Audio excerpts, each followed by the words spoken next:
बहुत बहुत धन्यवाद। दूसरा नाम है विभाग में सहायक शाखा डाकपाल पद सालावास सिलेक्शन हुआ है। अभी कई में इनका सहायक शाखा डाकपाल पद डाक विभाग में चयन हुआ है। उसके बाद मिस सीमा स्वामी मिस सीमा स्वामी पद पर चयन हुआ है।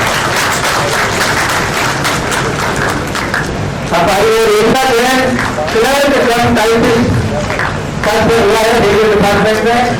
जोरदार तालियां, तालियों की जरूरत कम नहीं होनी चाहिए। एक अभ्यर्थी का उत्साह अवलोकन करते हैं। अगला नाम है जीडी महिला के अंतर्गत राज्य में हुआ है और जोरदार तालियों के साथ उसका उत्साह अवलोकन करेंगे।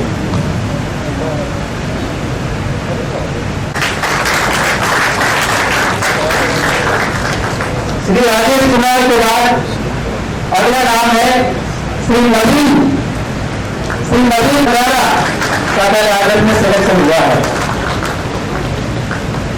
उसके बाद श्री मोहित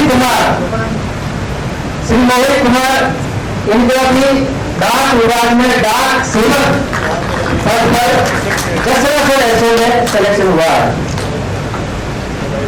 इसके श्री विपुल दवे इनका भी डाक विभाग में डाक सेवक देशवी अभियान में चयन हुआ है। जोरदार तालियां बजाते रहें और उत्साह प्रकट करते रहें। अगला नाम है श्री चोपा राम इनका शाखा डाकपाल सेवाड़ा शाखा राजन में चयन हुआ है सिरोही डिस्ट्रिक्ट में। इसके बाद अगला इनका जो है लैब अटेंडेंट सेंट्रल ग्राउंड।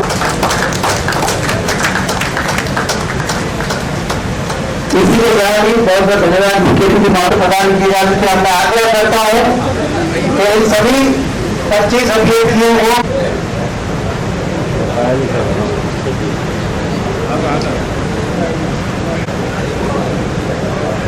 सबको बधाई बहुत सारी। Thank you. और पूरे एक बड़ा मैसेज जो है वो गया, साथ में उन्होंने ये भी कहा कि नई नई इंडस्ट्रीज भी आ रही है, नए रोजगार के संसाधन भी। लेकिन निश्चित रूप से अत्यंत महत्वपूर्ण समय जब जहां एक तरफ देश में स्वरोजगारियों को बढ़ाने की दिशा में सरकार विभिन्न योजनाओं के माध्यम से उनके हैंड होल्डिंग कर रही है और करोड़ों लोगों को उस दिशा में रोजगार और रोजगार प्रदान करते हुए स्वरोजगारी बनाने की दिशा में सरकार ने काम किया। वहीं दूसरी तरफ दुनिया भर का निवेश भारत में आकर के भारत को एक वैश्विक मैन्युफैक्चरिंग हब के रूप में विकसित करने के लिए जो माननीय प्रधानमंत्री जी ने पहल की, जैसा आज उन्होंने अपने भाषण में भी कहा कि जहां देश में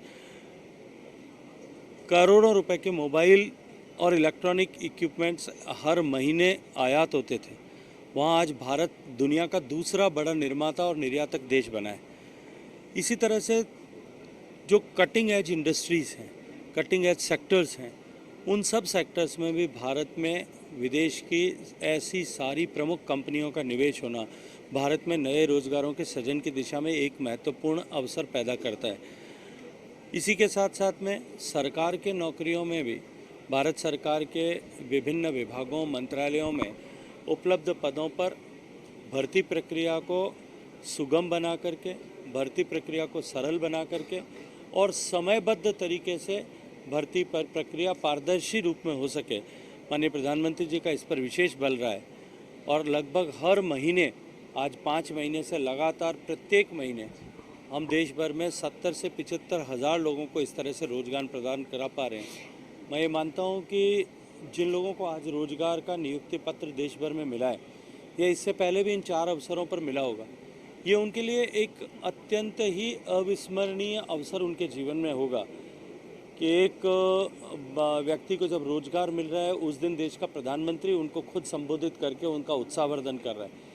केवल रोजगार देना तक ही नहीं, जिन लोगों को देश में रोजगार मिला है, सरकार की नौकरी का अवसर मिला है, नौकरी के समय में और नौकरी के बाद में भी उनकी क्षमताओं में निरंतर वृद्धि हो सके, इस दृष्टिकोण से मिशन कर्मयोगी प्रारंभ किया गया ताकि हम निरंतर अपने लोगों की कैपेसिटी को बिल्ड करके उसको बढ़ा करके इस महत्वपूर्ण कालखंड में, जब देश आज़ादी के अमृत काल से गुजर रहा है, 75 साल से लेकर के 100 साल पूरे करने के बीच की ये यात्रा हम विकसित भारत बनाने के संकल्प के साथ में कर रहे हैं, उस समय में हमारे युवकों को जो ये अवसर मिला है, ये उनके जीवन में एक अत्यंत यशस्वी काल होगा और ये निश्चित ही ऐसी महत्वपूर्ण पीढ़ी होगी जिसने इस संकल्प के साथ जी करके इस संकल्प को सिद्ध करने की पूरी यात्रा में न केवल सहभागिता की है, अपितु रचयिता की तरह भी भूमिका का निर्वहन किया है।